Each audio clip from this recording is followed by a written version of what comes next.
Trending tasty recipe சூப்பரான tiffin item பார்க்க போகிறோம். வெண்டைக்காய் தோசை செய்யறதுக்கு வெண்டைக்காயை ஸ்லைஸாக கட் பண்ணிக்கிறேன்.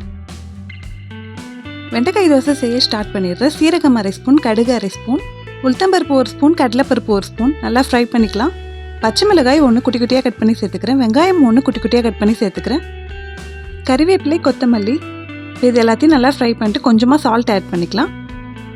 கட் பண்ணி வச்சுருக்க வெண்டைக்காய் எல்லாத்தையும் வதக்கிக்கலாம். தோசை மாவு ரெடியாக இருக்குது. இப்போ ஃப்ரை பண்ணி வச்சுருக்க எல்லாத்தையும் இதில் ஆட் பண்ணிடுறேன். நல்லா கலந்து விட்டுடலாம்.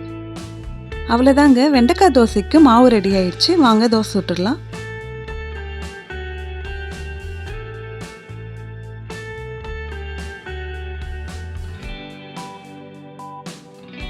வெண்டைக்காய் தோசை ரெடி ஆயிடுச்சு. இது அப்படியே சாப்பிட்டாலே நல்லாயிருக்கும். நான் தேங்காய் சட்னியோட சர்வ் பண்ணுறேன்.